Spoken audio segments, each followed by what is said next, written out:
Yeah, you will. Namaskar.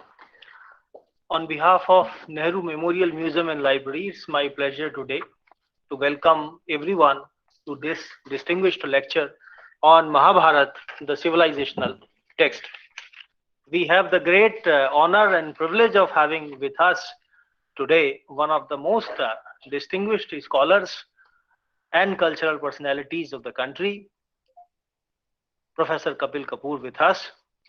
He is really one of those people who need no introduction. However, there are a few things I would like to say about Professor Kapoor before we proceed with the lecture. Professor Kapoor has taught generations of students and scholars. He is quintessentially what we will describe as a guru of gurus, teacher of teachers. We all have benefited from his teaching, guidance in so many ways. He was a professor in School of Languages Literature in the Center for Linguistics and English at Jawaharlal Nehru University for nearly 40 years, and he was also pro vice chancellor of Jawaharlal Nehru University for a few years. Very famously, he edited the 11-volume Encyclopedia of Hinduism, published in 2012. And recently, he edited another very important encyclopedia, that is Sahitya Academy sponsored Encyclopedia of Indian Poetics, which has just been published last year in 2020. It is now getting published. It's getting published.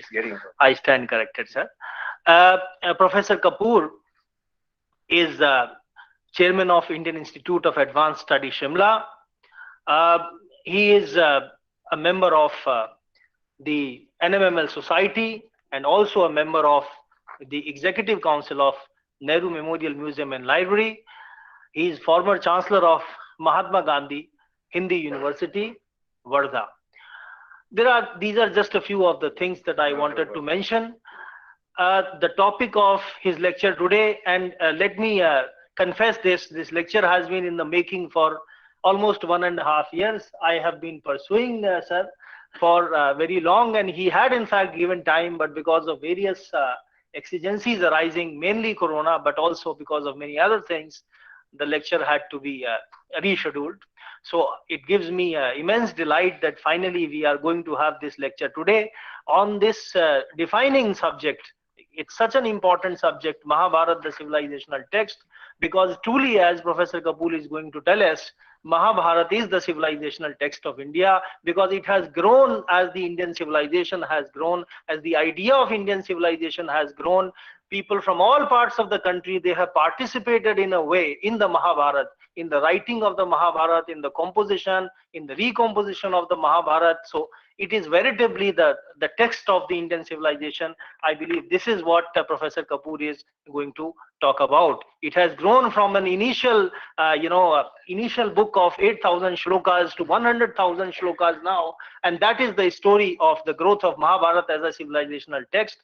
So sir, once again, extending you a very warm welcome on behalf of everyone, on behalf of Nehru Memorial, and on behalf of everyone present here. I would, with great respect, invite you to Thank you very much.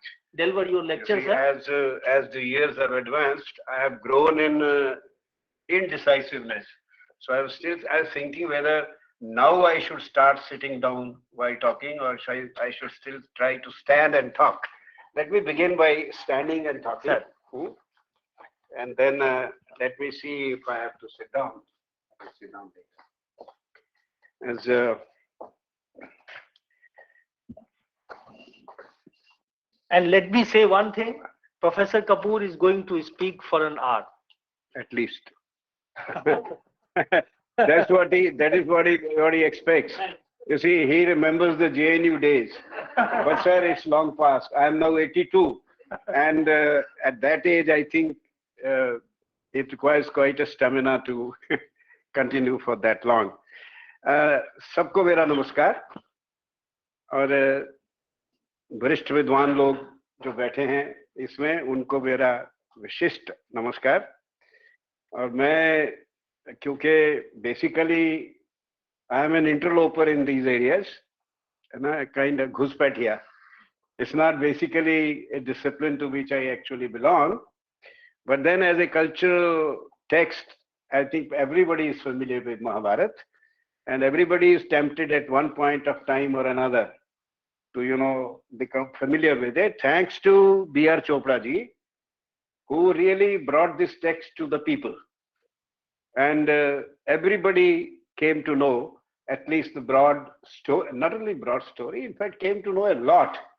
And I think when Chopra ji's serial and Ramanand ji's Ramayan serials came, the two epics came back to life again, very much. As is the character of Indian civilization, if I may again use this word. We have had cycles of loss and recovery. Texts have been lost, people have forgotten them, and then they have been recovered. There have been at least 28 instances. इसे हम व्यास परंपरा कहते हैं. व्यास एक वेद व्यास हैं जो इसके रचयिता भी हैं और महाभारत के में कैरेक्टर भी हैं खुद. और एक व्यास परंपरा है. व्यास का अर्थ होता है a kind of a line or a thread, which organizes something. जैसे जब हम ये चीर निकालते हैं और लेडीज बीच में से निकालती हैं, उसको भी विपाशा कहते हैं, व्यास. तो वे व्यास परंपरा जिसने के लॉस और रिकवरी को जोड़ा, मतलब things were lost. Latest well-known example, attested example, is that after the Mahabharata war, great destruction, loss of knowledge, Janamejaya का नाग यज्ञ यही दिल्ली में, जिस जगह जिसको आजकल निगम बोध घाट कहते हैं लोग, सो ये वो आजकल क्रिमेशन ग्राउंड है, but it was a ground where निगमों का बोध हुआ. निगम बोध, वो जन्मेजय का जो यज्ञ था, it was in fact an assembly of the learned, where the texts were reactivated. I won't say revived or renewed, but reactivated, brought back. And as you are aware, that much maligned Max Muller, I'm saying much maligned क्योंकि बहुत गाली देते लोग उसको, but we all know that he reconstructed 23 major Indian intellectual texts from fragmented and damaged manuscripts. 23. 62 years he worked on Indian thought, Indian manuscripts. And at the age of 83 or so, when somebody asked him that you have spent all your life on Indian ideas and Indian books, but you have never gone to India, he said, when I had time, I didn't have the money. Now I don't have time. I have to do so much more. But if at all I go to India, I will like to go to Varanasi and shall like to be cremated there. You see? And this is a man whom many of our educated Indians, say वो Christianity का evangelism कर रहा था. And when I meet such a person, I say, भैया तुम एक paragraph तो manuscript में से रिकंस्ट्रक्ट कर दो पहले. One para, not even one book. He did 23 texts. And those who are familiar with his lectures to ICS was called What India Can Teach Us. It is now published by Manohar Books also. It's a very inexpensive book. It's an eye-opener, what India can teach us. Now, I think Mahabharata is a central text, as Ved Vyas himself claims. He calls it Panchama Veda, the fifth Veda. Two texts, the authors of two texts describe those texts as fifth Veda. एक महाभारत और एक नाट्य शास्त्र. नाट्य शास्त्र में भी भरत मुनि calls it the Panchama Veda. What does that image, that idea, why the fifth Veda? It is like that in this text itself you have a narration that the Devas, they weighed Mahabharat against the four Vedas, and Mahabharata proved heavier, weightier, which means that it's like a distilled knowledge from a vast body of knowledge texts. And that which is distilled is the fifth Veda.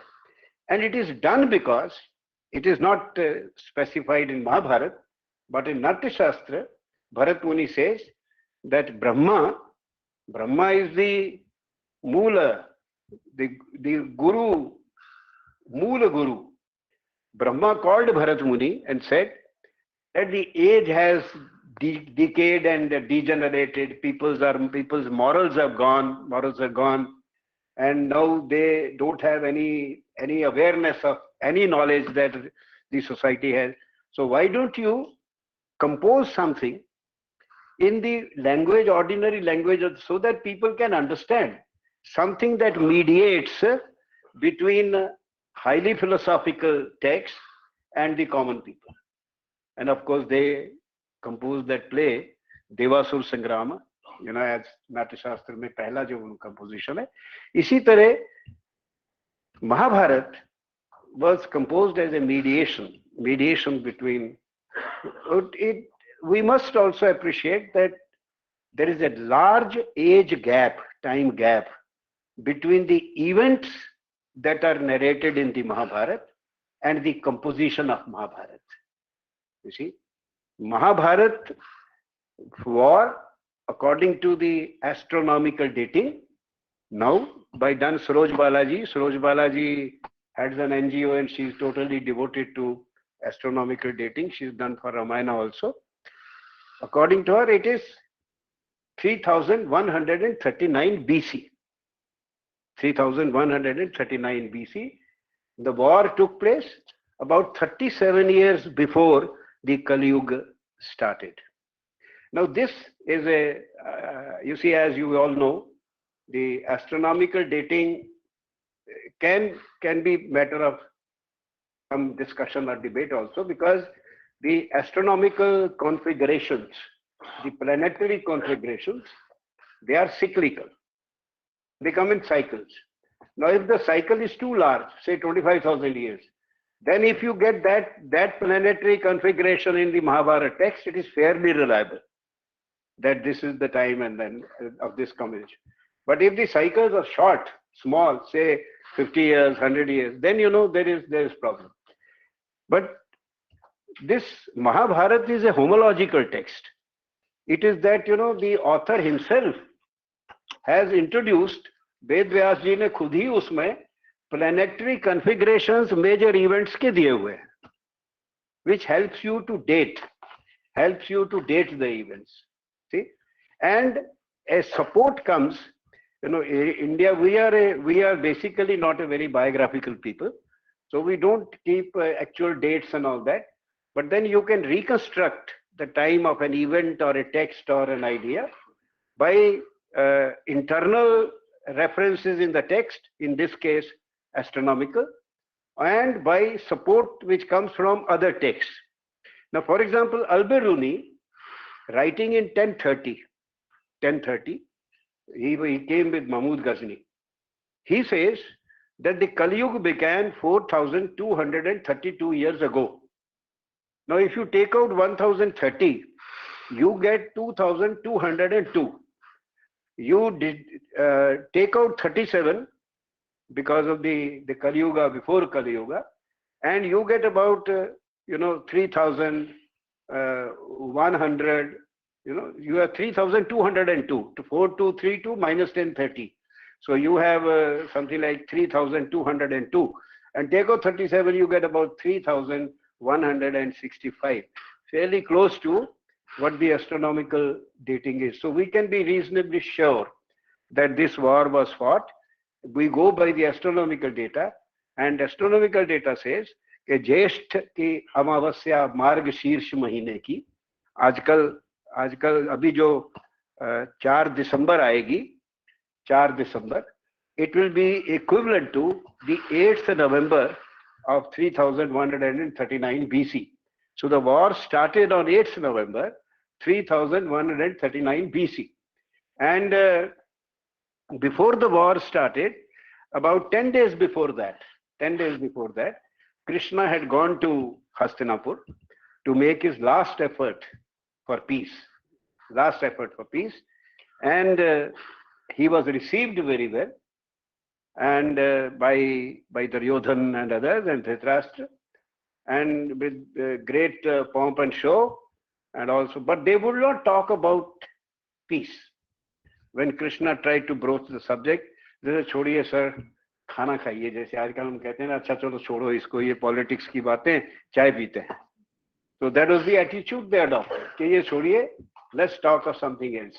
Let's, and it is at that time when they invite him for dinner, and he says, I'm sorry, I'm already invited, which was not true, but then it's a very nice story.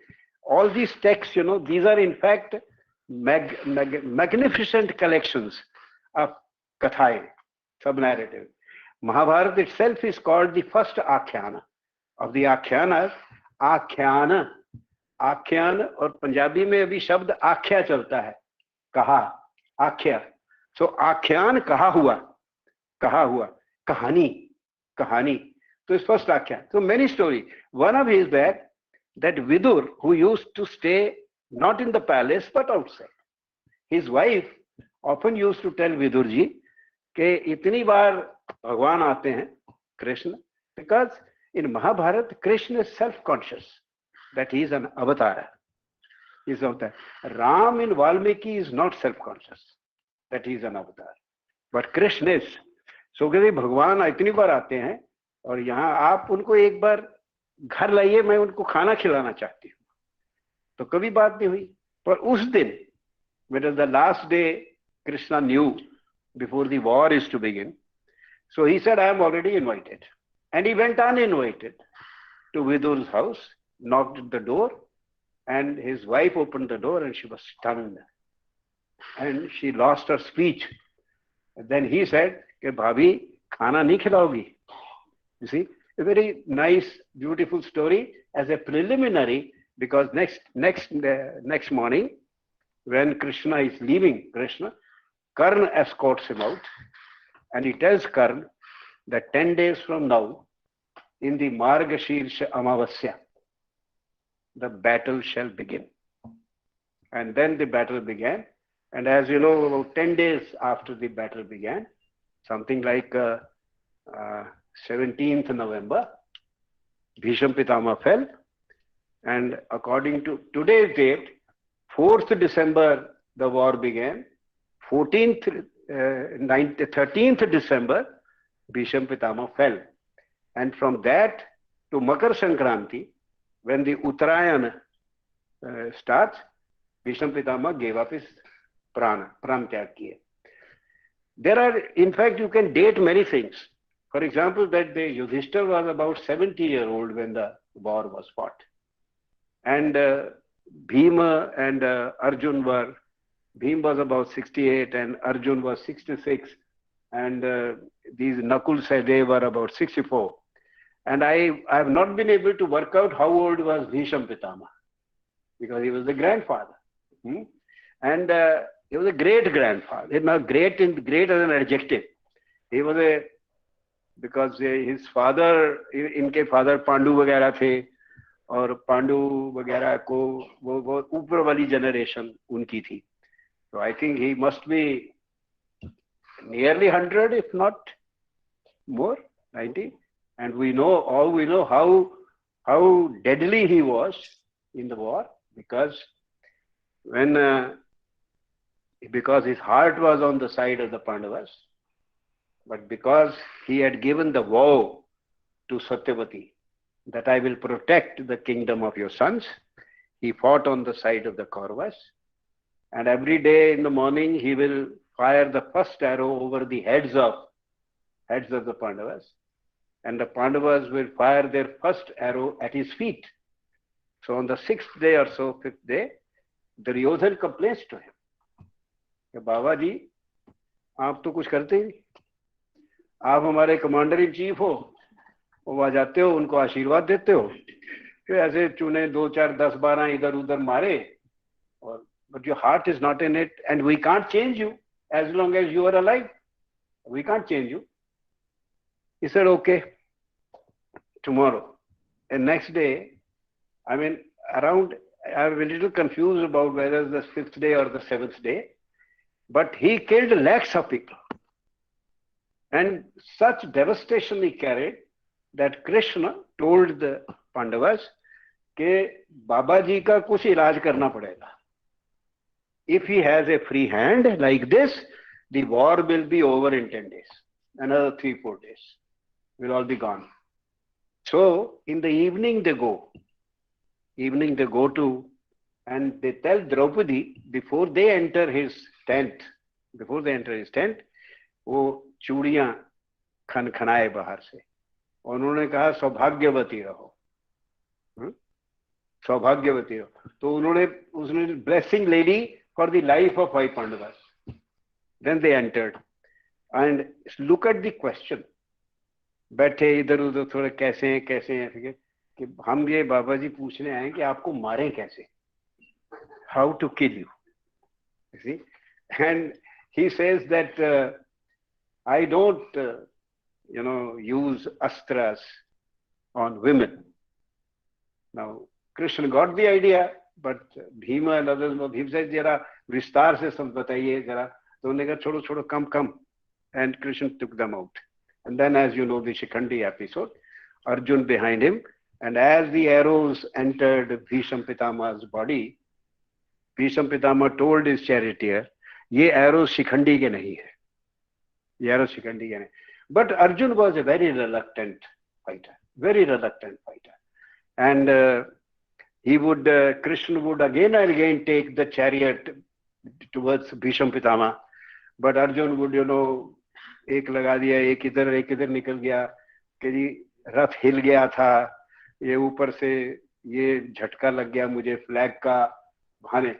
And Krishna got very angry, as you know, very angry. And one of the great scenes of Mahabharata, one of the grandest scenes of Mahabharata is that Krishna jumps down from the chariot. He says, you will not kill him, I will kill him. And because remember, he had taken a vow that I will not take up arms. The choice given to Duryodhan and Arjun, एक तरफ मैं, और मैं अस्त्र शस्त्र नहीं उठाऊंगा, और दूसरी तरफ मेरी पूरी यादवों की सेना. And the first choice was given to Arjun, who sat in his feet when he was sleeping. And Duryodhan, he had come first, but he sat near the head of Krishna. Arjun came later, but sat in the feet, and he got the first choice, naturally. उन्होंने कहा बोलो बेटा, उन्होंने कहा जी आप आ जाओ हमारी तरफ, आप आ जाओ. Duryodhan was immensely happy कि अनआर्म्ड कृष्ण को लेके क्या करना है, बुद्धि उसकी उतनी ही थी ना, तो क्या करना है. And like this. Anyways, I got into this narrative because there are many other, these are civilizational scenes. You see, since we have started, I think I might as well conclude this scene, because Arjun clasped him by the waist, tried to pull him back, that if you break the vow, what will happen to the earth?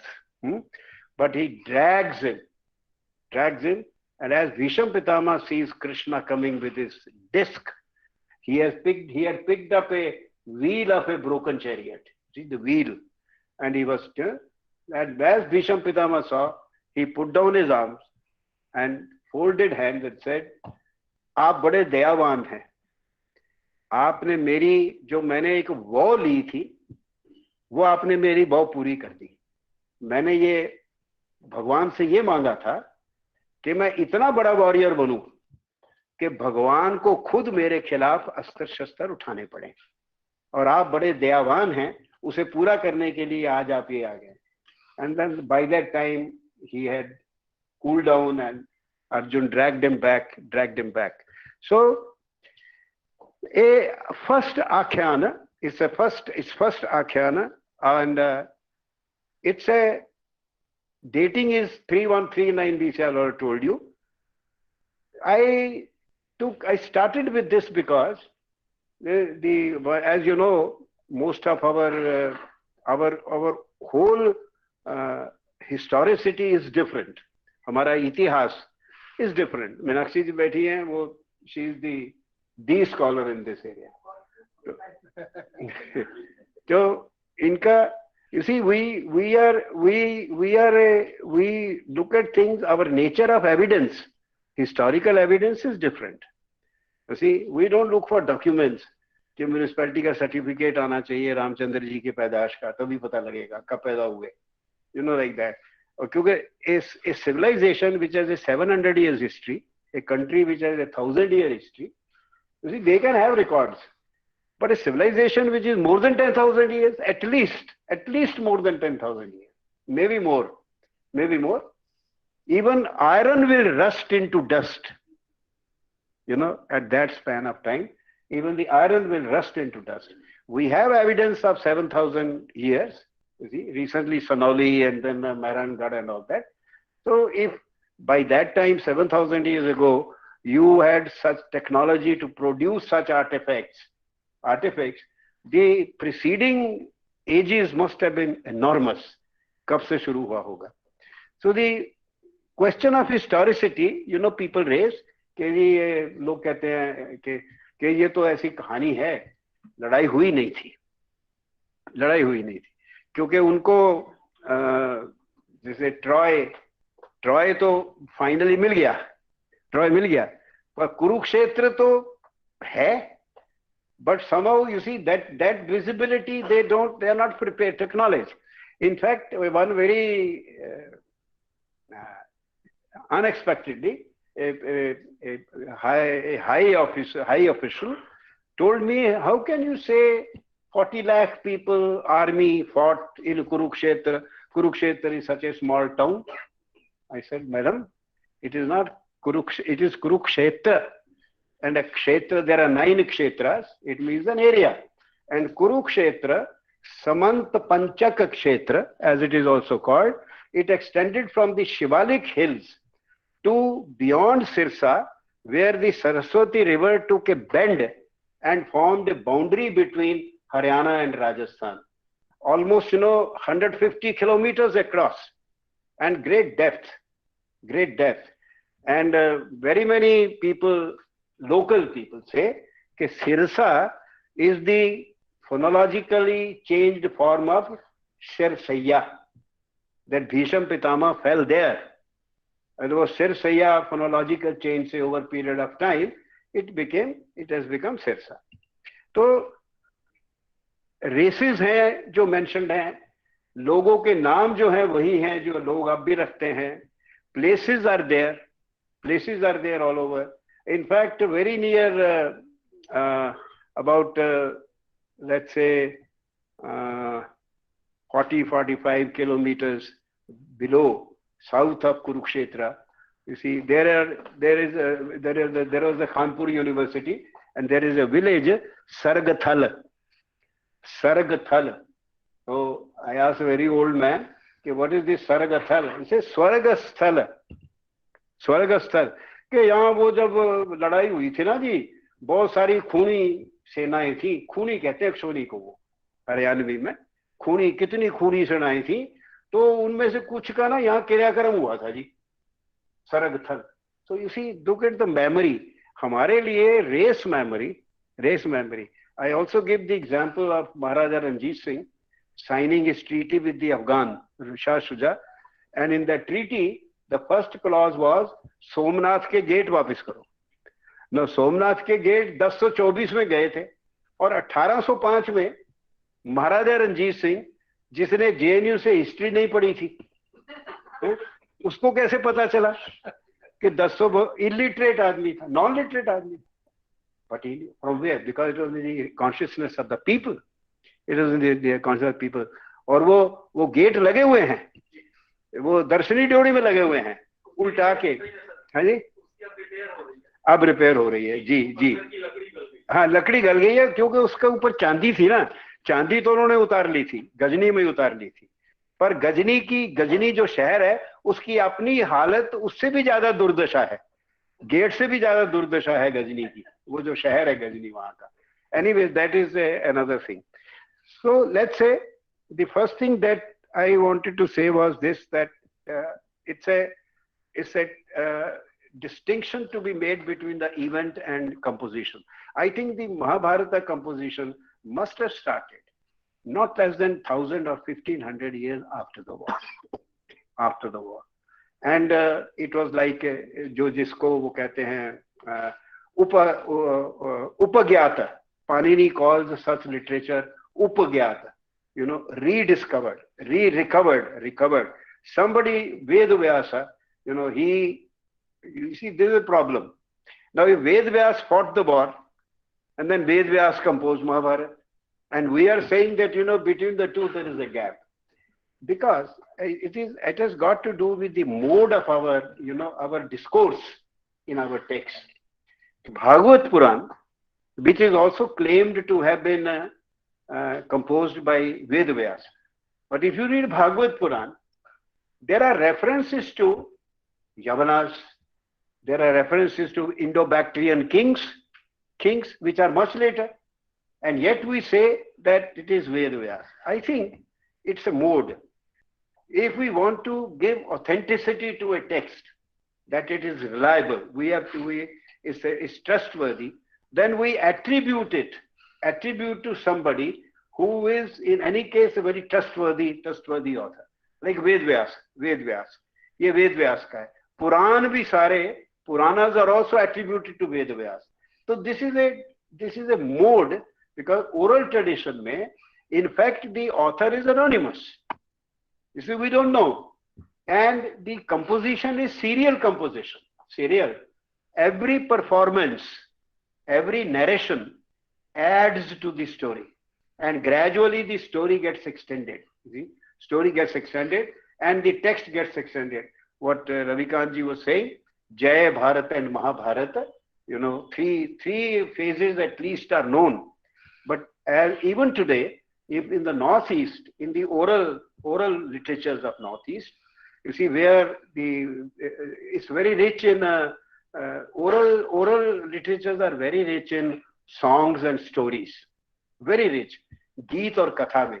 So in the Khasis, for example, they have you know, songs about hunting, they have songs of death, they have songs of birth, they are songs of marriage, you know, like that. But they are anonymous. And when they are performed, every performer, artist, he adds something to it. And that way the text gets extended. And when you write down the oral text, then it gets frozen. It gets fixed, which is what is happening to the Northeast oral literatures since the conversion of large number of them to Christianity, and the scriptal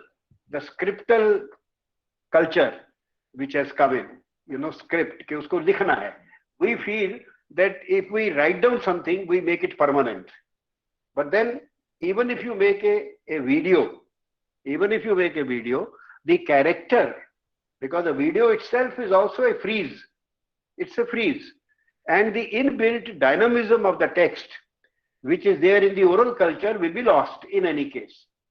So the ideal for such things is, you see, to be able to maintain the orality and also have a scriptal, as was done in the case of texts like Mahabharata. When they were composed, then they were put down in the form of a Pandulipi. पांडुलिपि बनाते थे, तो ध्यान रखते थे कि पांडुलिपि का functional sphere remained distant from the actual performative, because Mahabharata is a performative text. And even today, as you know, so many narratives, sub-narratives of Mahabharata are performed, are sung, and Pandavani say everybody is familiar, like a Kangra or a Himachal Pradesh mein.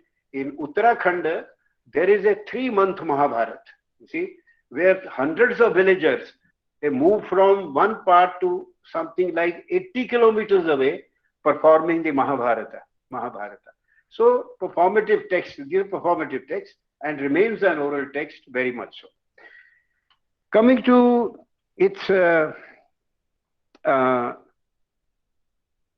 each claim of dating historicity is over. Now, how does it describe itself?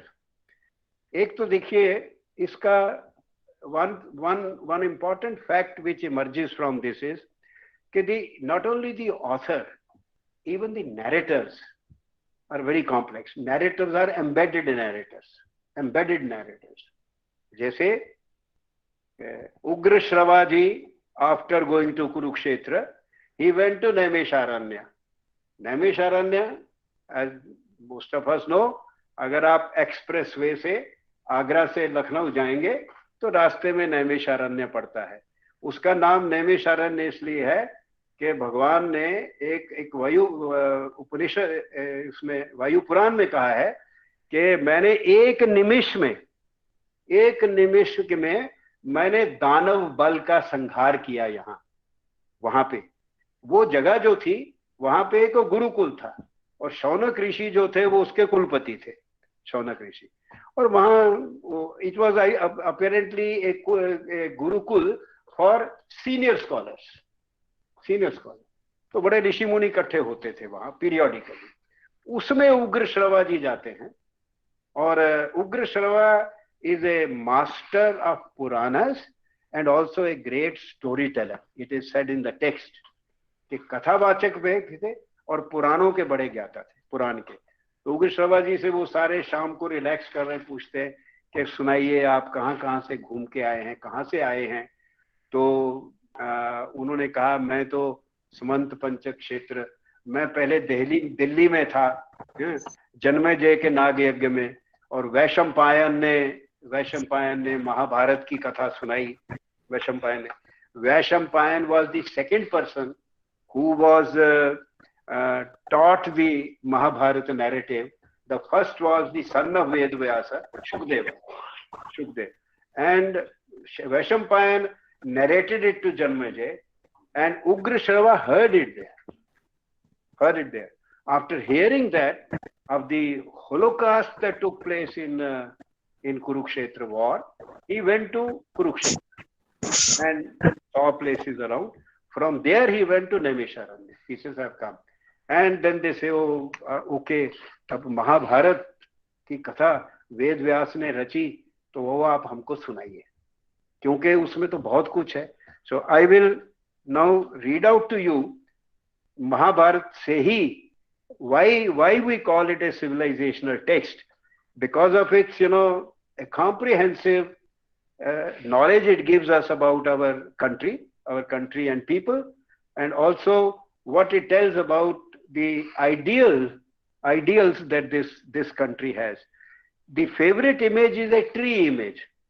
इसमें tree image है कि भाई ये एक महाभारत एक वृक्ष है.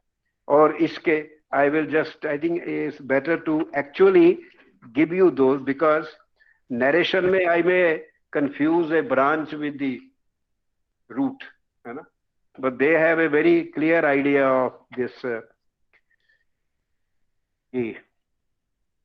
ये भारत एक वृक्ष है, इसके स्वादु पवित्र सरस और अविनाशी पुष्प तथा फल, एक फ्लावर और एक फ्रूट, धर्म और मोक्ष. इसका जो इस वृक्ष का जो फ्लावर है वो है धर्म, और उसका जो फल है वो है मोक्ष.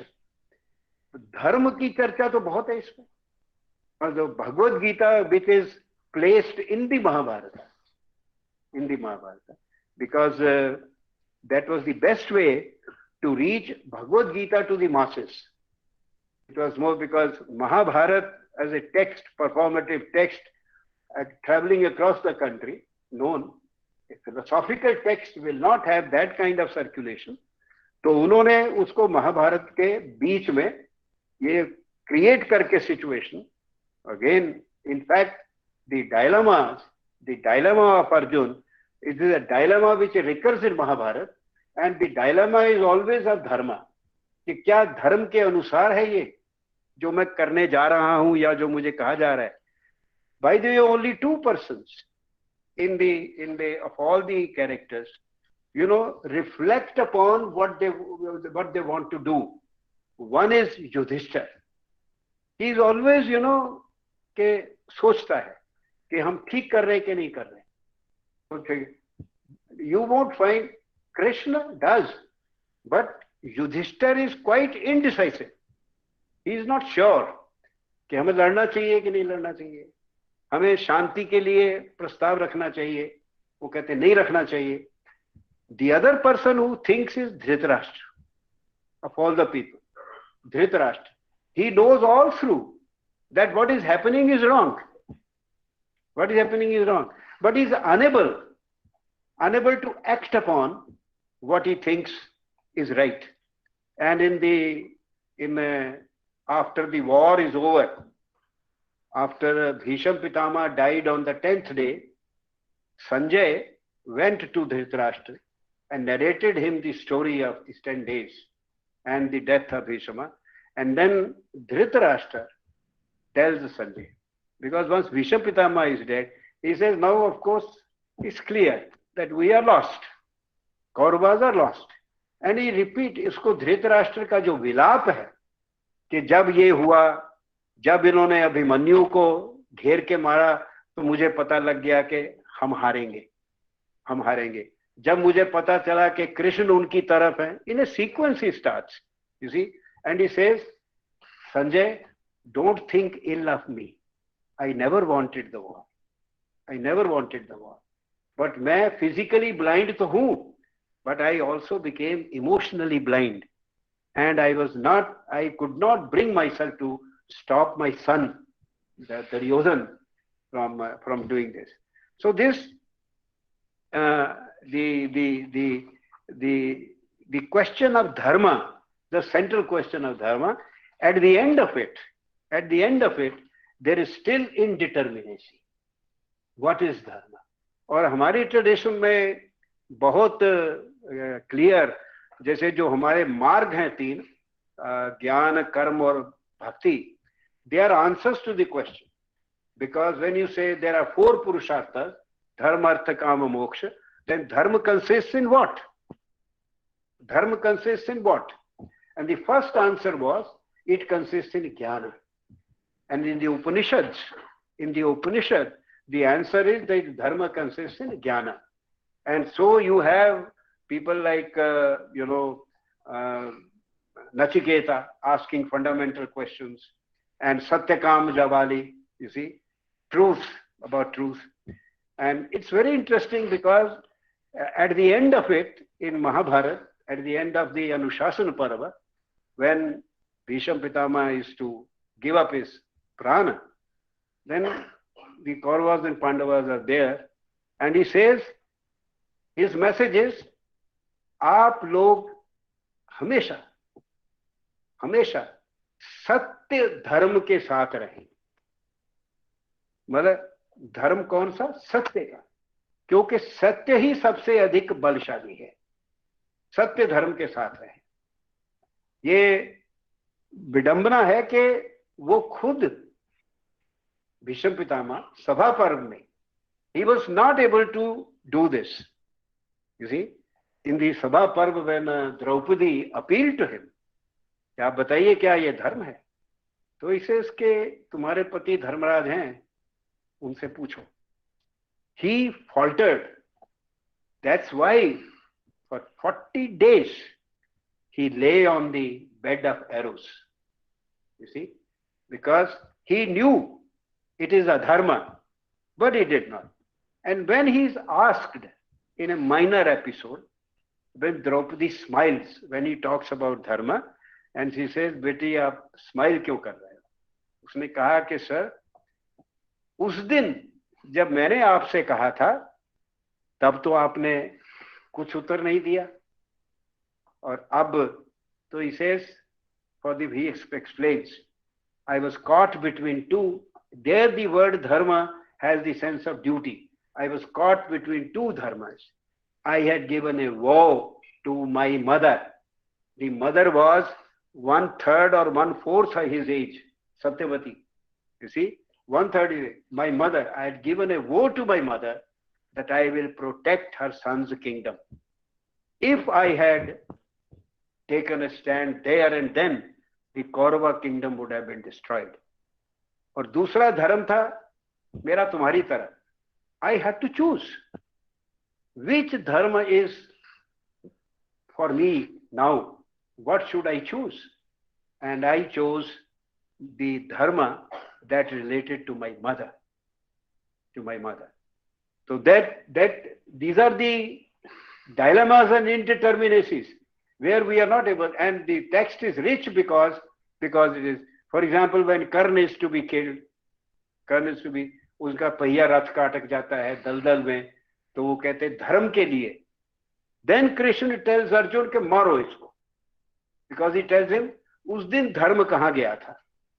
जब Draupadi, in a single cloth, she was dragged by her hair in the Kaurav Sabha, and you didn't do anything at that time. आपको पता है कि उसने उस वक्त only one person had protested, the youngest of the Kauravas. In that Kaurav Sabha, the youngest of the Kauravas protested. When she asked that question, there were Kripacharya, Kritvarma, Dhritarashtra, Dronacharya, Bhisham Pitama. All these people were there. Nobody answered. Then that youngest Vikarna said, आप बोलते क्यों नहीं? भाभी कुछ पूछ रही है, आप जवाब दीजिए. आप सब चुप हैं, इसलिए मैं जवाब देता हूं कि ये जो हो रहा है ये पाप है, ये अधर्म है, और मैं इसमें नहीं रहूंगा. और वो निकल जाता है और वो लड़ाई युद्ध में भी भाग नहीं लेता. उसको जब वो विकर्ण कहता है कि ये अधर्म है, तो कर्ण उसको कहता है, you are like the small one of a kite. चील का जो बच्चा होता है वो अपना ही घोंसला नोचता है. तुम उस चील के बच्चे की तरह हो जो अपना ही घोंसला नोचता है.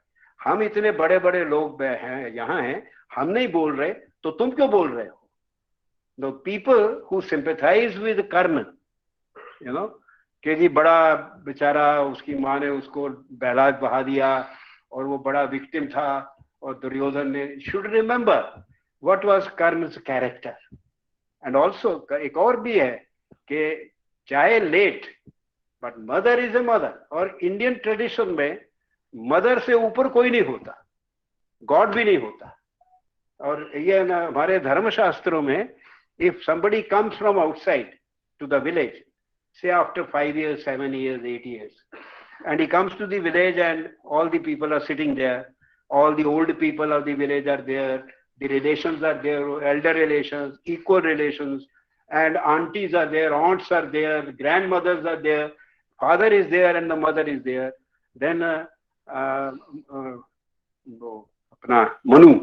Manu asks, आप किसको एड्रेस करेंगे पहले?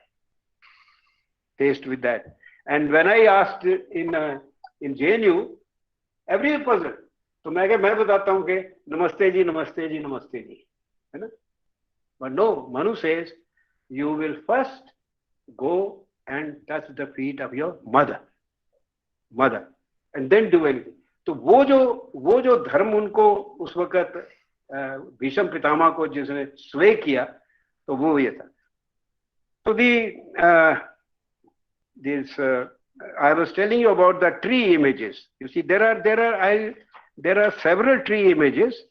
एक तो उसको पूरे पर्वों को ही बांटता है, पर एक और जो उसकी थीम को लेता है वो ये है, that Arjun and Duryodhan, Yudhishthira and Duryodhan. Duryodhan was the same age as Arjun, same age. Duryodhan was the son of the elder brother, Dhritarashtra. Pandu was the younger brother. But Dhritarashtra was constitutionally debarred from becoming the king, because blindness was a recognized infirmity, but tuberculosis was not. So Pandu was made the king, but Pandu, after 3 years, he had to go to the sanatorium because he was ill, and Dhritarashtra had become the acting king.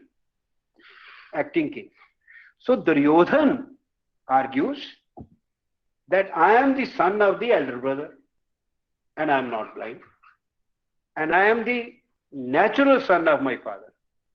While these are all दूसरे पुत्र औरस पुत्र हैं, आशीर्वाद से, नियोग से हैं. So the kingdom belongs to me. अब if this constitutional issue had not been there, there would have been no war. And the war is there because of this indeterminacy, because of this. And at the end of it, you know, Duryodhan, when Bhim, you know, knocks him below the belt and he falls, and then Bhim wants to put his foot on his head, Krishna stops him. No, don't do it. Then Duryodhan addresses Krishna. Says, Krishna, why are you such an hypocrite? तुमने तो ये सब कराया है. But let me tell you, क्या फर्क पड़ता है? In a little bit of time, my life will go. I will not be alive. And then चील, कौवे, कुत्ते वगैरह मेरा मांस खाएंगे. जब पैर रखता तो रखने दो. But you are a hypocrite. I lived like a prince. I fought like a prince, Kshatriya. And I died like a Kshatriya. But you will go to hell. He curses Krishna that you will go to hell. So it is such a powerful, you know, that you yourself cannot make up your mind कि किधर आपने खड़े होना है और कहाँ जाना है. तो ये देखिए, दुर्योधन क्रोधमय विशाल वृक्ष है. दुर्योधन क्रोधमय विशाल वृक्ष है. कर्ण उसका स्कंद है, उसका तना कर्ण है, और शकुनी उसकी शाखा है, और दुशासन उसका फल पुष्प है. क्योंकि दुशासनी actual dragging of Draupadi by hair is done by Dushasana. Yudhishthir दूसरा, युधिष्ठिर धर्ममय विशाल वृक्ष है. वो क्रोधमय विशाल वृक्ष है, युधिष्ठिर धर्ममय विशाल वृक्ष है. अर्जुन उसका स्कंद है, तना, और भीमसेन उसकी शाखा है, और मादरी नंदन दोनों, नकुल सहदेव, वो उसके फल पुष्प. इसमें दो चीजें हैं जो कि will take us to again a little away. देखिए, भीमसेन शाखा है उसकी. इन मध्वाचार्य महाभारत तात्पर्य निर्णय, Mahabharata, because there is always if you read the contemporary literature and writing, they ask who is the hero of Mahabharata. Who is the difference between a hero and a protagonist? Protagonist is the one with whom you will identify, from whose point of view you will judge the events. But hero is the central actor, central performer. कौन है? And the general opinion is that Mahabharata, as a huge epic, has serial heroes. There are segments where Arjun is, there are segments where Krishna is, segments where even Vedvyas, you know, when he comes after the war, when Yudhishthir is lamenting कि हमने अपने बड़े सहोदर भाई को मार डाला. सहोदर, सह उदर भाई, उसी वूम्ब का भाई, हमने उसको मार डाला, कर्ण को. यानी लेमेंट्स, बहुत विलाप करता है. तो वेद व्यास उसको समझाने जाते हैं, उसको कुंती समझाने जाती है, क्योंकि कुंती कहती है कि ये विलाप के योग्य नहीं है. मैं उसकी भी मां हूं, मैं उसके पास गई थी, मैंने कहा था ये तुम्हारे भाई हैं, तुम इनको मारो मत. तो उसने कहा था एक को तो जरूर मारूंगा, बाकी छोड़ दूंगा. अब ये जो ट्रेडिंग है, नेगोशिएशन, ये कोई सन मदर के साथ नहीं करता. करना नहीं चाहिए, बेटर से. करते तो आजकल बहुत है, पर करना नहीं चाहिए. हमारी संस्कृति में होता नहीं है कि जो उसने मां ने कह दिया वही होता है, वो करना है. ये समझ का आधार है हमारी सिविलाइजेशन का. Because our civilization has survived basically because of our Hindu family system. It's a unique institution. And in the family, the mother is the keystone. And in a less serious manner, I often say कि in every happy Hindu household there is a scared husband, because if the husband is not scared, the household will not be happy. She is the keystone. And for children, for everybody, if you visit Haryana villages, you will find very, very old ladies, you know, widows. ताई कहते हैं उसे, ताई. They are the keystones. कुछ चीज में कोई काम नहीं करता, कोई शादी फिक्स नहीं होती, कोई जमीन का बंटवारा या जमीन का बेचना नहीं होता, कोई मकान की रिपेयर नहीं होती जब तक ताई से नहीं पूछा जाता. She is the keystone. तो ये भीमसेन को शाखा, मध्वाचार्य भीम को हीरो मानते हैं. Madhvacharya in Mahabharata Tatparya Nirnay, he says Bhim is the hero. Just as in Ramayana, Hanuman is devoted to Rama, in Mahabharata, Bhimsen is devoted to Krishna. अगर आप narrative देखें, जब भी कोई अनप्लेजेंट काम करना होता है, वाराणसी के राजा को मारना है, जरासंध को मारना है, तो कृष्ण जी अपने हाथ मैले नहीं करते, वो भीमसेन को कहते हैं मार, है ना. और भीमसेन थोड़ा मोटी बुद्धि का माना जाता है ना जी, तो वो अपना he was the strong man and used to kill. So there's a very interesting another reason why Bhim is considered a hero by Madhvacharya is कि जब स्वर्गारोहण में सारे जाते हैं, बाद में सारे 90 के ऊपर होंगे, जा रहे हैं, सबसे पहले द्रौपदी गिरती है. स्वर्गारोहण पीक है, बद्रीनाथ के इलाके में ऊपर जाके पीक है. There is a peak. You can also go to Swargarohan, at least base पे तो हम जा ही सकते हैं. ऊपर तो जाना बड़ा कठिन होगा, पर बेस पे जा सकते हैं. तो वहां द्रौपदी गिरती है पहले. सब चले जा रहे हैं, थके हुए हैं, बूढ़े हैं, you know. Who comes back? Bhim. Only Bhim comes back to help her. Nobody else. While in fact, some interpreters, जो टीकाकार कहते हैं कि she was the least fond of Bhim, Draupadi. She was fondest of Arjun and least fond of Bhim. But it is Bhim who comes back. So and he is the one, जैसे जब उसके बालों को उसने छुआ था, तो उसने कहा था मैं इसके बाल को इसके खून से धोऊंगा. मतलब every proactive action to restore the रित equilibrium in the narrative is taken by Bhim. तो ये भीमसेन को शाखा का है. और वेल आई थिंक दैट्स धर्म का तो बाद में अभी फिर भी प्रश्न आएगा कि धर्म, क्योंकि जो धर्म की व्याख्या भगवत गीता में होती है. धर्म की व्याख्या भगवत गीता में है ज्यादा, और वो धर्म की जो व्याख्या है या परिभाषा, वो कि धर्म ज्ञान धर्म, कर्म धर्म के भक्ति धर्म, किसमें धर्म है. हाँ? और एक धर्म का अर्थ, जैसे अर्जुन को वो कहते हैं कि तुम क्षत्रिय हो, तुम्हारे तो ये धर्म है, मतलब ड्यूटी है, तुम अगर नहीं लड़ोगे तो लोग तुम्हें हंसेंगे.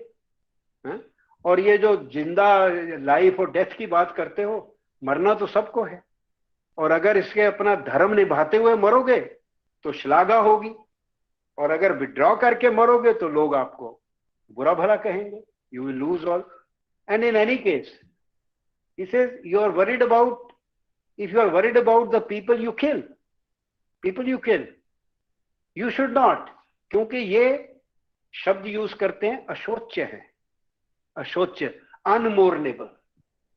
And the question arises, why people like Bhisham Pitama, Dronacharya, who are teachers or grandfathers, why are they unmournable?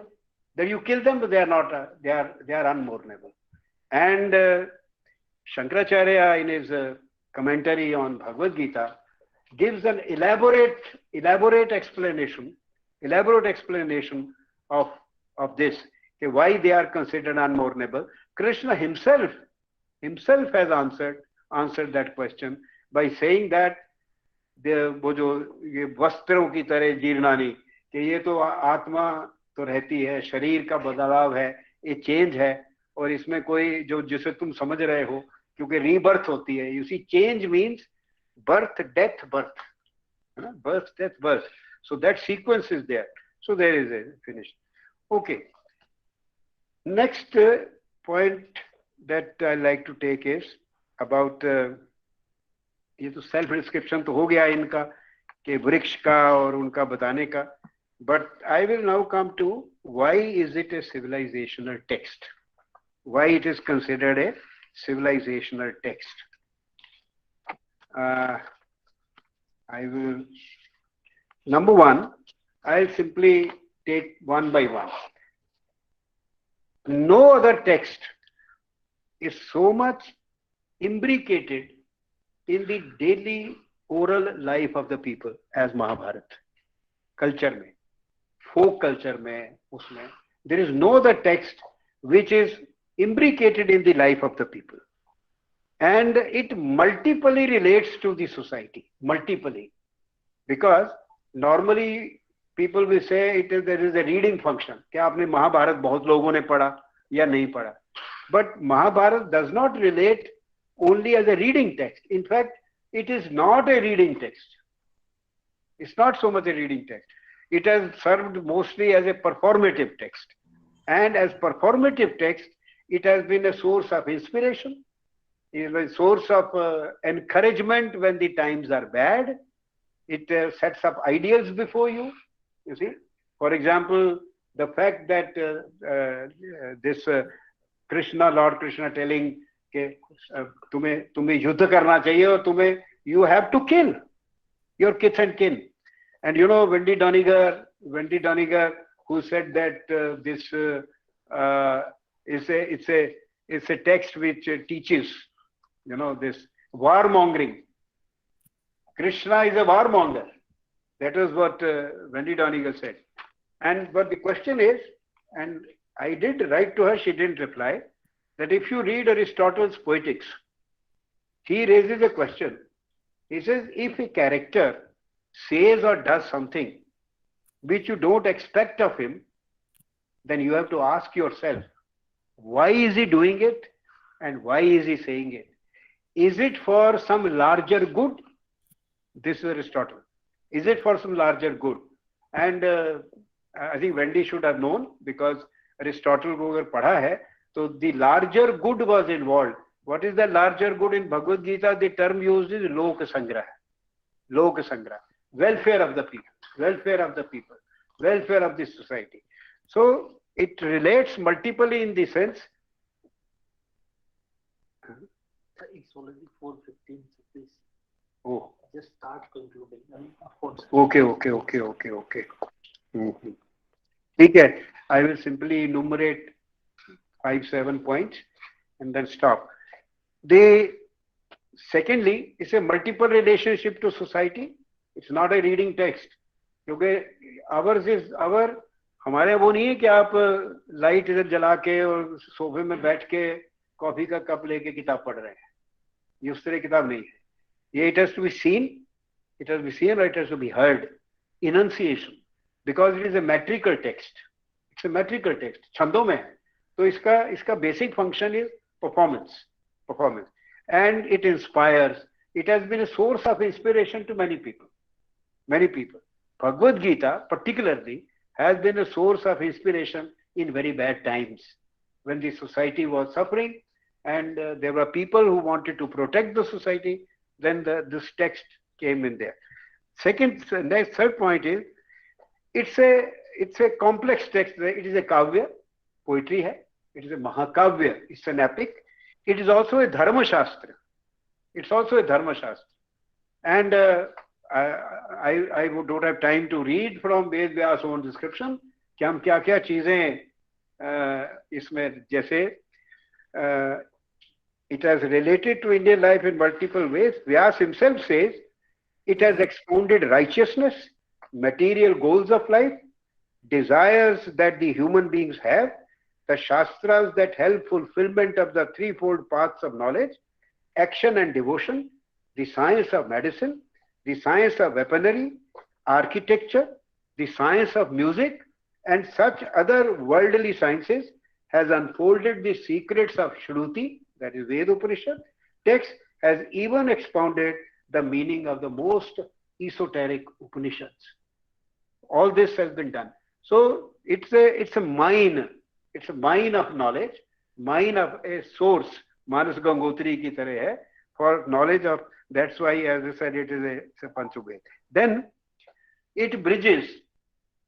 You don't have to. If you read Mahabharata, of course, but it is very difficult because it took me 6 years. When after my childhood, when I was a BA honors student, I started reading it. It took me 6 years. BA honors खत्म हो गई, MA खत्म हो गई. अगर वो भी पाठ बना के अब नियम बना के पढ़ेंगे तो पढ़ेंगे. आपने नियम बनाना है कि चाहे ब्रेकफास्ट करें ना करें, पर 5 श्लोक रोज पढ़ने या 6 श्लोक रोज पढ़ने, तभी ये टेक्स्ट खत्म होगी. पर ये कि जब टाइम मिलेगा पढ़ेंगे तो ये इट्स बियॉन्ड दैट. सो इसलिए हमारे जो पाठ विधि जो है नियम के साथ पढ़ना कि टेक्स्ट के लिए रखा जाता है कि एक तो ये पढ़ना है, एक अध्ययन है, स्टडी है, और एक पाठ है, पाठ विधि है. तो पाठ विधि से one goes through these huge text.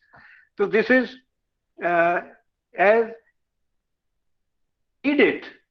You don't have to read anything else. That's why it's an encyclopedia of our thought, our social customs, our history. In fact, it is clearly said कि ये इतिहास का आधार है, हमारे इतिहास का इतिहास. That is how it happened. उसका ये आधार है. So it's like that. And it's a patronymic text. Patronymic text because it has been translated, vernacularized into most Indian languages, 14th century onwards. और जिस तरह इसका ओरिजिनल कंपोजिशन था कि जया भारत महाभारत, उसी तरह Telugu translation took 300 years. Nannaya and दो नाम और हैं, Nannaya 11th century, then 13th century, then 14th century. 3 persons over 300 years translated Mahabharata into Telugu. The first translation of Mahabharata was in Tamil, which was in 9th century. That's why Kamban translated Valmiki Ramayana in 9th century. So from Tamil to Telugu to the Tamil contribution has been enormous to Indian culture. And you won't believe it if you look at today's Tamil Nadu, but Tamil Nadu has a tremendous history of preserving Indian text by vernacularization, beginning with Ramanujacharya and others. So it's a patronymic text.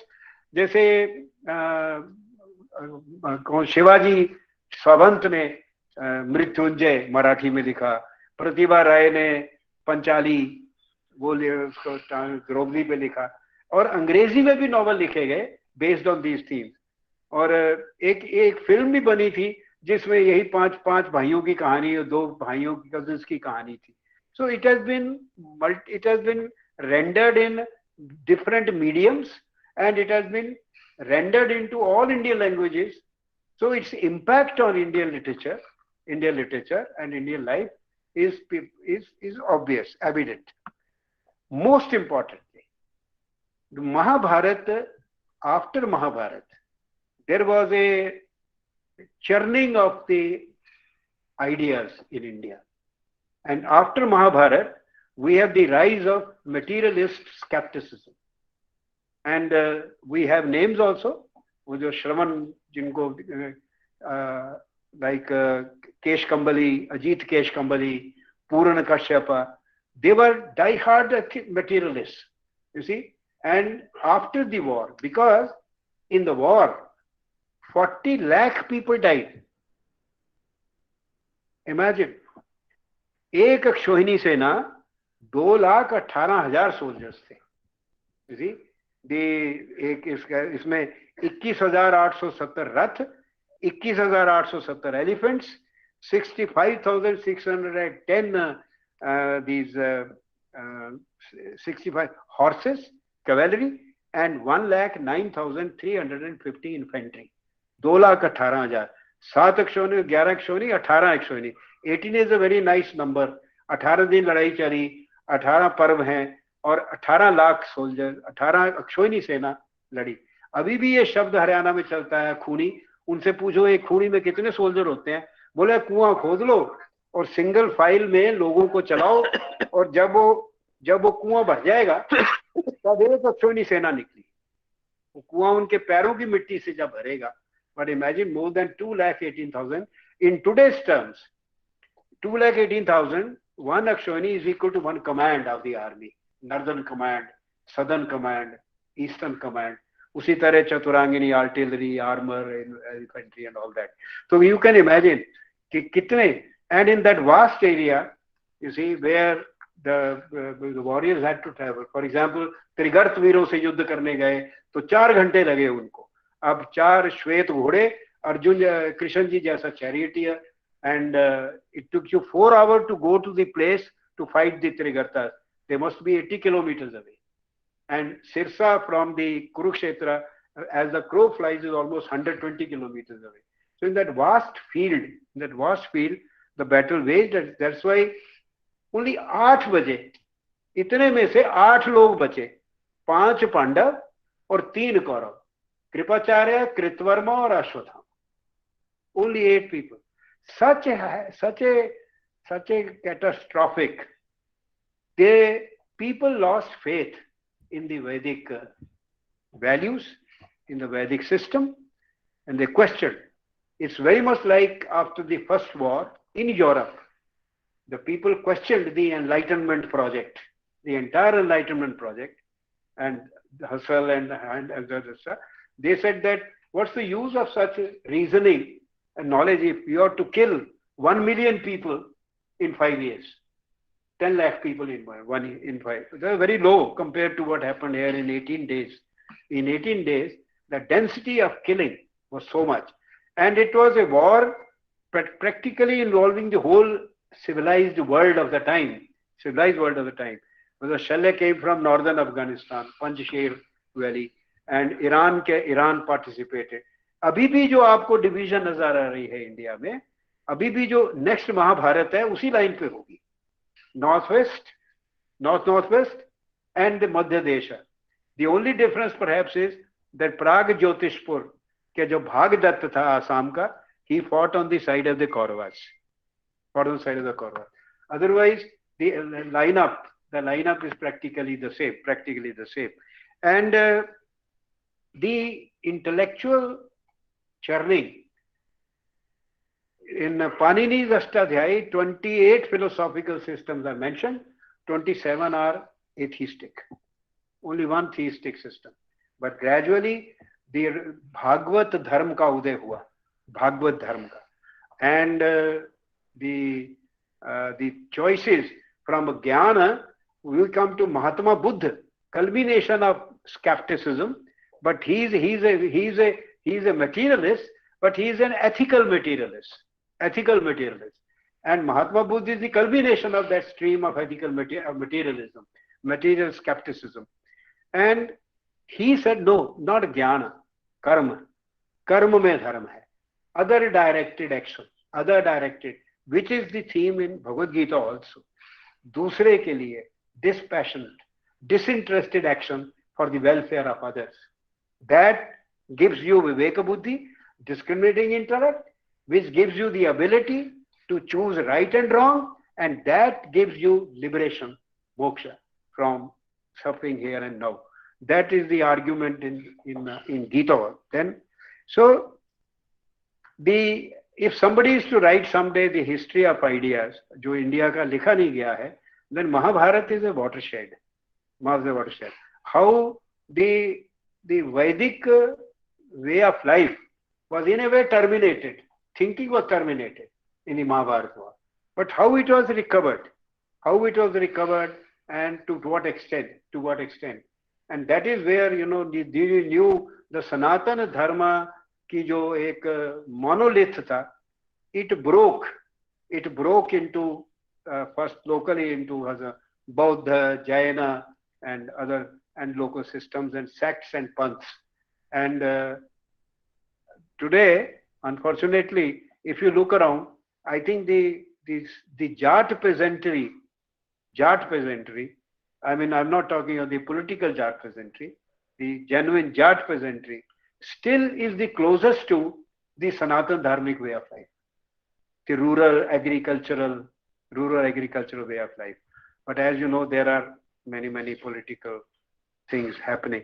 So I think I'll stop here. With these are 7 or 8 reasons why it's a civilization text. After all, something which captures your ideas, captures your history, and captures your customs, and you think of anything. It's like saying कि जो इसमें नहीं है कहीं नहीं है.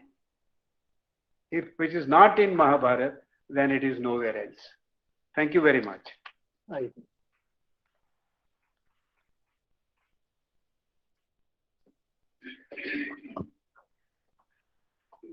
Thank you very much, sir, for this delightful lecture on this very difficult but important subject.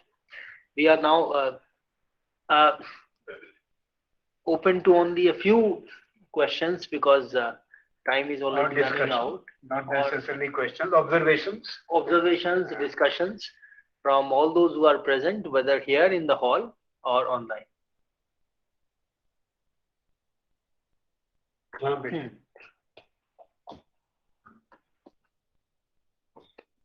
ज़्यादा मुश्किल सवाल ना पूछना.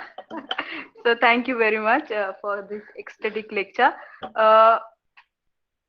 You talked about dharma and Yudhishthira's dilemma constantly, and then you also talked about Bhishmacharya and his duty towards his mother and duty towards Draupadi. So my question is whether the idea of dharma itself, is that something that is universal, or is it something which is individual, or can we imagine dharma in the context of ladder or hierarchy? So that's my question. You see, I get the spirit of your question. In fact, Bhishma का जो final है ना word, truth धर्म है. Now the question is, what is truth? है ना? वो jesting Pilate ने भी पूछा था, Pilate ने Roman governor ने, what is truth? And he didn't wait for the answer. It's very difficult. कि सच्चाई क्या है? इसका एक बौद्ध थिंकर ने कहा कि हर एक को अपने अंदर सच्चाई पता होती है. वो कहे ना कहे, बट वी ऑल नो, अंदर से हमें सबको पता रहता है कि क्या ठीक है, क्या गलत है, क्या सच है, सच क्या है, हम जानते हैं. सो अगर धर्म को अगर सत्य धर्म माना जाए, सत्य धर्म, तो वो तो फिर यूनिवर्सल है. It will apply to all. But at the level of duties, that will depend on the social structure, social structuring. And there is a cline, as you suggest. वहां पे क्लाइन है कि भी उसमें आपको कि मैं माँ की बात मानूं कि भाई की बात मानूं, है ना, माँ की मानूं कि पिता की मानूं, वो भी होता है. Fairlie common. Mother generally sides with the child, तो वो उसका वहां पे, तो there you are right, there is a climb there when you look at it as a social phenomena, but as an ontological phenomena, there is always, for example, there is this reality. There is a reality, nobody can deny, but we do not know what it is. Every time we speak about it, we are predicating, and everyone will predicate differently. And yet there is a truth, and this way you have you adopt different epistemologies. वो जो योगी प्रत्यक्ष या direct perception, when the yoga says that the subject, the object, and the instrument must become one, only then you can experience truth. So that is, it's a good question, and Sir, we have another question from Shukla ji. Sir, काफी कुछ आ गया है, लेकिन एक छोटा सा query, अगर आप महाभारत के काल में सत्य, वहाँ का जो सत्य है वो हिंसा से हल हो रहा है और धर्म की प्राप्ति हो रही है, और 20वीं सदी में हम देखते हैं कि सत्य अहिंसा के साथ जुड़ जा रहा है और वहाँ एक और धर्म की प्राप्ति हो रही है। वो ऑन कर लीजिए। अच्छा, नहीं, ऊपर कर ऑन है। जरा। मैं ये कहना चाह रहा था कि महाभारत के काल में सत्य हिंसा से जुड़ रहा है और वहाँ एक धर्म की प्राप्ति हो रही है, और 20वीं सदी में एक सत्य है जो अहिंसा से जुड़ रहा है, और यहाँ एक अलग तरीके से धर्म की प्राप्ति की कोशिश की जा रही है। तो ये केवल परिस्थिति का अंतर है या सभ्यतागत In fact, I feel that there is no association of ahimsa and dharma even today. शब्द छोड़ दीजिए, जो लोग पीस की बात करते हैं, ह्यूमन राइट्स की बात करते हैं, they are the worst violators of that. I mean, जिस सिविलाइजेशन, जो आप सिविलाइजेशन कह रहे ये पीसफुल होना चाहिए, सबसे ज्यादा बॉम्ब उनके पास है ना। हिंदुस्तान ने छोटी सी बम्बी बनाई तो शोर मच गया, वर्ल्ड पीस थ्रेटन हो गया उससे। कितने लोग मारे? Red Indians, 17 million red Indians eliminated, 36 million Mexicans eliminated, 36 million.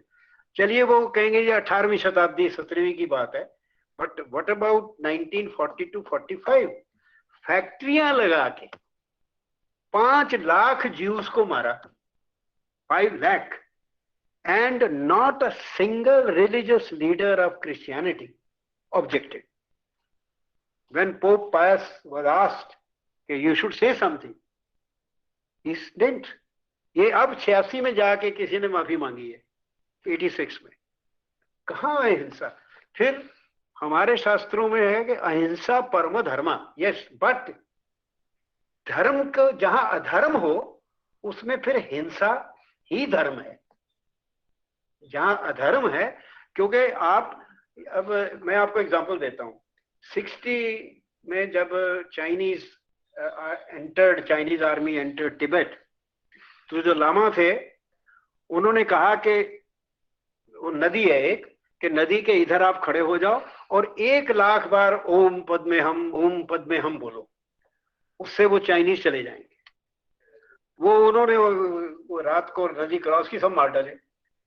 तो फिर भी लामा ने कहा कि कम पड़ा, 5 लाख बार बोलो। कहाँ वर्क करता है? You can't fight violence by dharma, by ahimsa, है ना। और देखिए बुद्धिस्ट नेशंस जो हैं इस वक्त, ये उन्हीं की अहिंसा का जो कॉन्सेप्ट, उन्होंने हाइट तो जैनियों में है, पर जैनी जो हैं वो अहिंसा को एक नेचर का पार्ट मानते हैं। जैसे नदी के बहाव को नहीं रोकना चाहिए, अगर आप नदी का बहाव रोकते हैं तो दिस इज हिंसा। अगर आप किसी प्लांट को ग्रो करने से नेचुरली रोकते हैं तो वो हिंसा है। पर ये आजकल तो बोनसाई कल्चर है, वैसे सिविलाइजेशन भी बोनसाई है। तो रोकना क्या, उसे उगने ही नहीं देते, उसके बाहर निकलने नहीं देते, तो उनके साथ हिंसा है। तो अहिंसा का जो, मीनाक्षी जी सर कुछ पूछना। Kapil ji, I just wanted to congratulate you on a very moving talk. But I have, one fear. You have said Mahabharata is a civilizational text. is it? Civilizational text. लेकिन जो नई पीढ़ी है, Western educated, they don't even know about the Mahabharata. That is a very, very worrying thing, because they have lost contact with our civilization and our heritage. And just one side comment I wanted to make, you talked about the dating of the Mahabharata war. I mean, 3100 BC seems to be a very important event in the memory of this country. But the tragedy is that most historians reject that date. And they say that there is no way that this could be the correct date, and that date varies from 900 BC to 1100 BC. But the Ahihole inscription of Pulakesan, that is, it gives that these many years have passed since the date of the Mahabharata war. That again comes to 3100. But thank you for a very, very stimulating. Thank you very much for this observation also. You see, as I said, Al-Biruni is not an Indian, और वो I am sure वो RSS का member भी नहीं था। तो उसने जब कहा कि 4232 साल गुजर गए हैं, कलयुग के शुरू होने से, तो उसमें से 1030 निकाल दीजिए तो 3202 आ जाता है। उसमें से 37 साल निकाल दीजिए तो वो महाभारत की लड़ाई ट्रेडिशन से कलयुग के शुरू होने से, इसका मतलब महाभारत की लड़ाई खत्म होने के 37 साल बाद कृष्ण जी की डेथ हुई, है ना। Krishna was also 66 and he died 30, that means he died at the age of 103 and तो ये तो बड़ा अजीब कोइंसिडेंस है ना कि आपकी एस्ट्रोनॉमिकल डेटिंग और जो अल्बरूनी कह रहा है और जो पुलकेशिन की जो इंस्क्रिप्शन है वो कह रही है। तो बाकी देखो उनका तो प्रॉब्लम ये है कि हम रूलर्स हैं, हमने कॉलोनाइज किया है इनको इतना, तो ये हमसे ज्यादा कैसे जानते हैं, ये कैसे पुराने हैं। फिर उनकी बाइबल जो है उसने तो कहा है कि 4004 बीसी में एक दिन भगवान ने बैठ के सब कुछ बना दिया, फिर वहां से खोपड़ियां निकल आई। Sir, we have another question from Dr. Nandini Panda here. Dr. Panda, please go ahead. Thank you, Dr. Mishra. Sir, it is a fascinating presentation. But I just want your observation on a point. Mahabharat को लोग धर्मयुद्ध कहते हैं। फिर what we, I mean, look into the sequence of events. Dharma was always violated. So do you think that the author or the authors wanted to project to the readers or the performers that dharma is not a linear concept? There are many shades and many shadows in the dharma, although Mahabharata is considered within the genre of Dharma Shastra literature. So I would really love to get your response. That's again very nice, and it is very often, you know, people say, बहुत examples हैं, जैसे कर्ण को ही मारना है, और उस वक्त द्रौपदी का तो कौरव सभा, you know, it's such a fantastic, you know, scene where at the end she says कि वो सभा नहीं जिसमें वृद्ध ना हो, और वो वृद्ध नहीं जिनमें ज्ञान ना हो, और वो ज्ञान नहीं जिसमें धर्म ना हो. You see, that's as she says that and goes out. Then Gandhari tells Dhritarashtra कि ये तो नाश हो जाएगा कौरवों का, ये एक सात्विक आपको श्राप देके जा रही है, तो डिस्ट्रॉय हो जाओगे. Then Dhritarashtra calls her back कि तुम मांगो, वो दो चीजें मांगती है, कोई एक और मांगो, तो इसे क्षत्रानिया सिर्फ दो चीजें मांगती, बस तीसरी नहीं. I don't want the kingdom back. Just don't want the kingdom back. I want my husband to be free, and we want to be allowed to go, and they go. Now your question, you see, this is I see it in a very simple way. The basic bottom line is, you have to be sure that you are fighting for right. Or right. You see, let us look at the World War I and World War II. The fights were only for power exercised over alien lands. किसकी ज्यादा है, किसका कम है. पर यहाँ पे जो युद्ध है, युद्ध किस चीज पे होता है कि भाई एक नियम है समाज का, उसके अनुसार उनको राज्य मिलना चाहिए, उनको नहीं मिलता. They go to all extent to avoid conflict. दे से अच्छा 5 गांव दे दीजिए. ये सब 5 गांव दिल्ली के आसपास ही आप जानते ही हैं, व्याघ्रप्रस्थ, स्वर्णप्रस्थ, कर्णप्रस्थ और ये Indraprastha.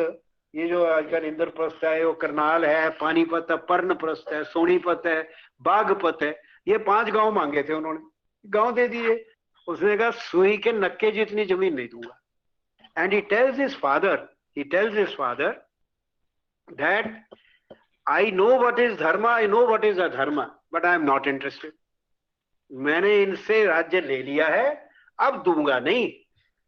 And in the Vana Parva, madam, the dialogue between Draupadi and Yudhishthir, it's a magnificent dialogue, where Draupadi says to Yudhishthir, जंगल में बैठे हुए हैं, एक्साइल में है, और वो एक पॉट ऑफ राइस बनाती है और चावल ही खाते हैं. कहती you are Dharmaraj, your brothers are also Dharmaraj. each one had the power to upturn the Kaurav Sabha. But because the elder brother went out with his eyes down, all your 4 brothers, they walked behind you. ये भी धर्मराज है, पर मिला क्या ये देखो, अंधेरे में जंगल में अपना बैठे हो, चावल खा रहे हो, and look at Duryodhan, who said this, Dharmadhan, he is eating in silver vessels and all that. आपको धर्म का रास्ता अपनाने से क्या मिला? That is what she asked. Sir, there is another एक मिनट नहीं, एक मिनट बेटा. This is important. You know what Yudhishthir says? मैंने धर्म का रास्ता ये सोचकर कभी नहीं अपनाया कि मुझे मिलेगा क्या. Those who follow the path of dharma to get something are traders in dharma. वो धर्म के व्यापारी हैं. And you know, he talks about forgiveness, about forgiveness. 3,000 years before Christ, you know, India upholds forgiveness as the highest value. इसे मैंने अपने पुरखों से सीखा है. तो मैडम, ये जजमेंट अपनी, आप किस लिए लड़ रहे हो, क्यों लड़ रहे हो? और अगर आदमी, क्योंकि कर्ण के पास वो वेपन था ना, ब्रह्मास्त्र था, जो कि घटोत्कच पे बाद में चलवाना पड़ा, तो आपने एक वेरी क्लियर, कर्ण का तो मैंने एग्जांपल दिया, और भी सब केसेस में you first try your best, last minute effort Krishna made के भी पीस रहे, शांति रहे, अहिंसा रहे, ऐसे ही फैसला हो जाए. नहीं होता. और बेसिक बात, वो जो वायलेशन ऑफ द्रौपदी हुआ कौरवों का, और अग्रेसिवली हुआ कि भाई उसको उस कंडीशन में सिंगल वस्त्र में खींच के केशों से बांधा, और उसने ही स्मैक्ड हिज थाई, हाँ, कि भाई इसको यहां बैठाओ. इन दैट पब्लिक में a war had to be fought. A war, this is not Kaliyuga आजकल का. आजकल तो दिल्ली में हर जगह देखिए आप, लड़की को के छेड़ता है, लड़कियों को छेड़ता है, कोई 10 आदमी खड़े होते तो कोई नहीं बोलता. सारे वीडियो बनाते रहते हैं. तो ये प्रश्न, इसलिए उसकी कीमत तो चुकानी पड़नी थी ना. Go ahead. Thank you, sir. Thank you. Thank you, sir, for a fascinating lecture. थोड़ा सा मेरा please बोलेंगे आप? जिज्ञासा से उपजा सवाल है, वो आपने जो शुरुआत में एक बात कही कि पंचम वेद की, जिसमें आपने नाट्य शास्त्र का एक उदाहरण लिया और एक पंचम वेद के रूप में महाभारत का.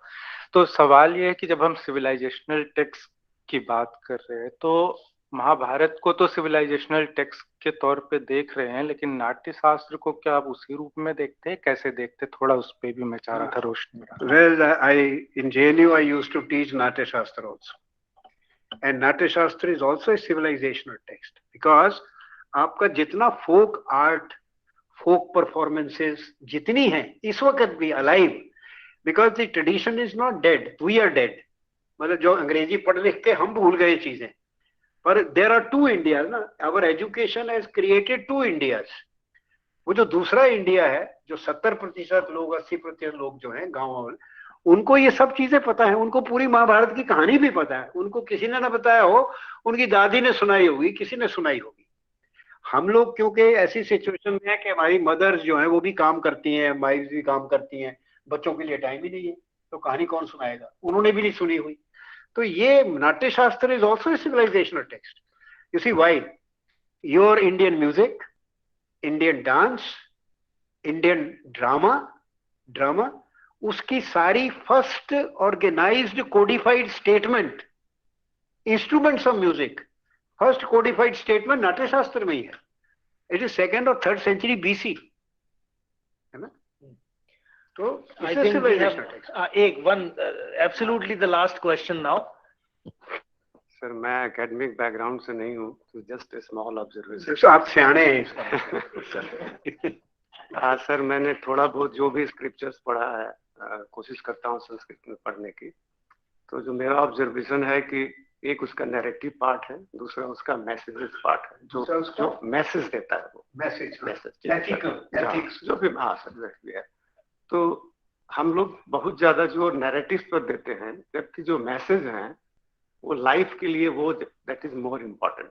ठीक है सर, मैं आपसे जानना चाहता हूँ सर, क्योंकि जो मैसेज का लेवल दिखता है हमारे स्क्रिप्चर्स में, it is beyond, it looks like some super natural people, जिनका वो थॉट लेवल था, जिस तरीके से वो चीजों को देखते थे, चाहे आप हितोपदेश पढ़ लें, मित्र लाभ पढ़ लें, उसके अंदर में जो आदमी का वो दिखाता है डायमेंशन, क्या दिखाते हैं आदमी का? जो आदमी के सोचने का तरीका, ठीक है, या उनके पास जो वैल्यू सिस्टम है, तो हमको लगता है सर नैरेटिव पर हम ज्यादा जोर देते हैं, काफी डिस्कशन करते हैं उसके ऊपर, और जो वैल्यूज हैं, जो मैसेजेस हैं, उस पर हमारा जोर कम है। आपकी बात सुनना चाहूंगा सर। हाँ नहीं, इनफैक्ट देखिए, मैसेज नैरेटिव में इनहेरेंट है।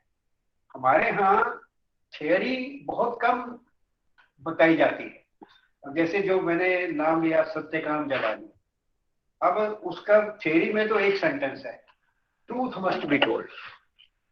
तो ट्रूथ मस्ट बी टोल्ड ऐसे सिर्फ थियरी बताने में कितनों को ग्रास्प होता है, पर जो पूरी कहानी उसमें छांदोग्य उपनिषद में कि सत्यकाम को गौतम ऋषि के पास गया कि मैं आपका शिष्य बनना चाहता हूँ, उसने कहा बेटा बड़ी अच्छी बात है, कौन से घर से हो, पिता कौन है पिता आपके, तो उसको पता नहीं है, तो वो कहता है मैं बताऊंगा जी पूछ के।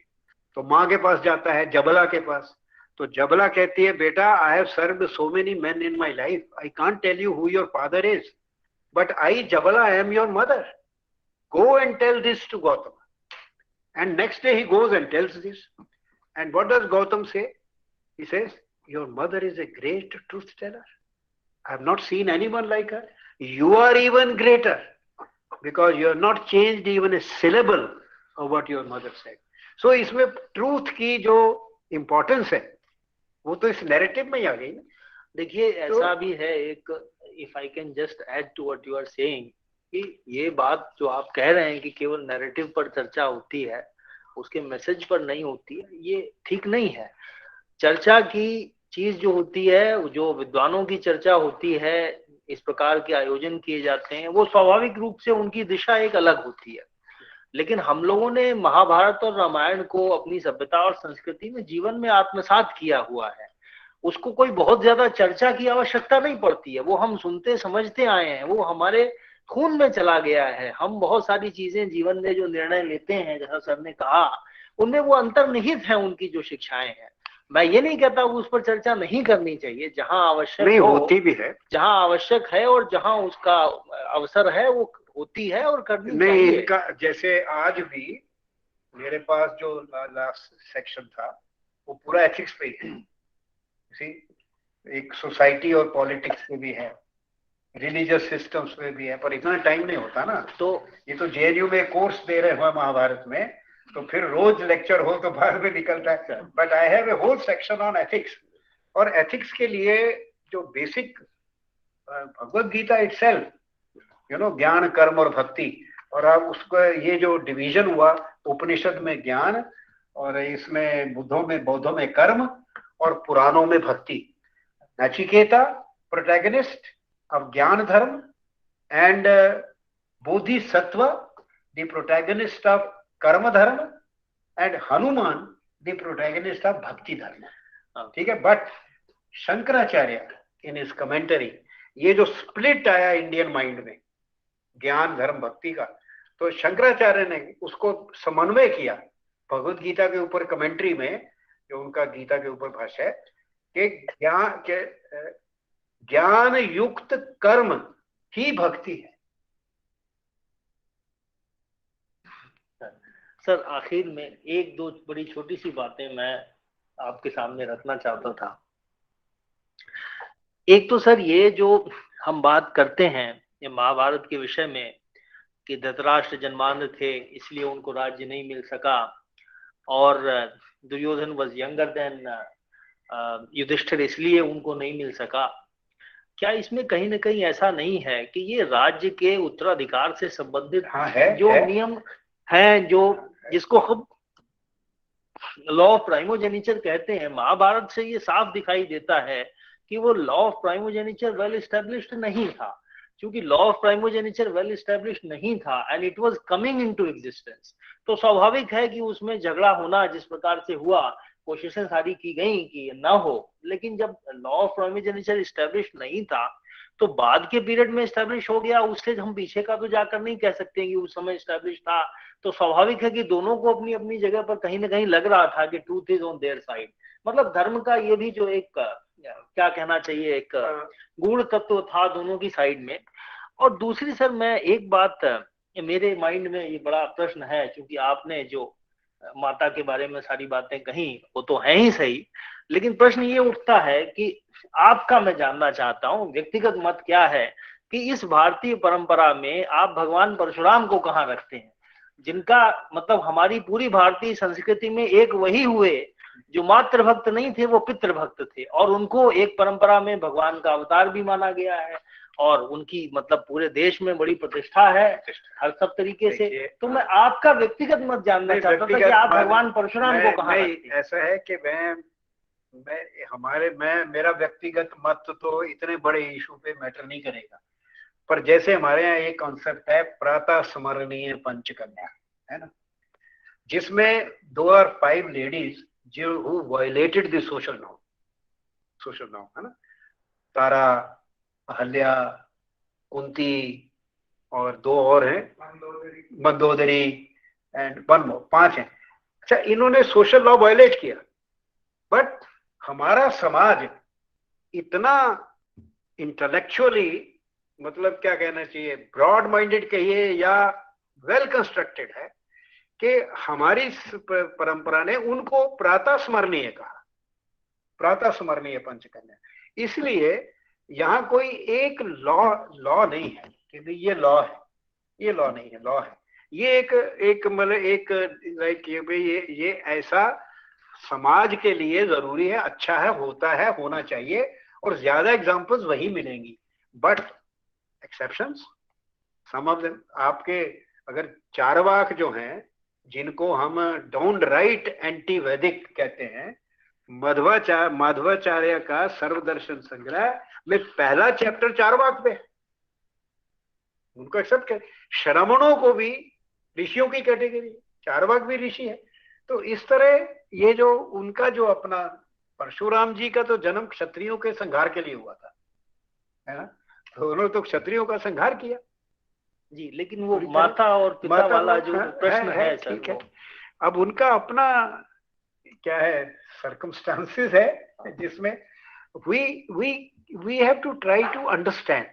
इनफैक्ट रीडिंग के मेथड जो हमें वेस्टर्न एजुकेशन से मिलते हैं, मेटा रीडिंग कर, हम we think about the text before trying to completely understand the text, कि भाई उनका क्या पर्पस था, मोटिव। मैंने सर ये सवाल इसलिए भी किया कि देखिए तुलसीदास की रामचरितमानस में भी जब परशुराम का विवाद होता है लक्ष्मण से, तो लक्ष्मण कटाक्ष करते हैं इस बात पर कि आपने तो माता को मारकर ये ऋण पे किया था, जो उनके बारे में कहा जाता है। वो कहते हैं माता ही पिता ही उऋण भय नीके, गुरुऋण रहा बड़ा बड़ जी के।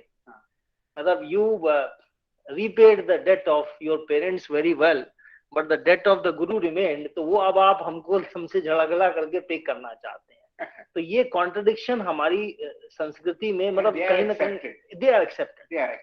जी ठीक है sir, I mean it has been such a delightful experience for all of us to listen to Professor Kapil Kapoor, and unlike the apprehensions he expressed in the beginning about whether or not he will be able to stand and talk for an hour, he could have talked for 3 hours, but obviously we had to stop because time was limited. So sir, of course it's always a pleasure to listen to you, and we can listen to you for hours and hours. So once again, Nehru Memorial Museum and Library is very, very grateful to you for your lecture here. And sir, we both were there. And he has been a guru for all of us for 25 years. But what I'm saying is, in 25 years, sir, you have not slowed down at all. Not slowed down. And he is waiting outside.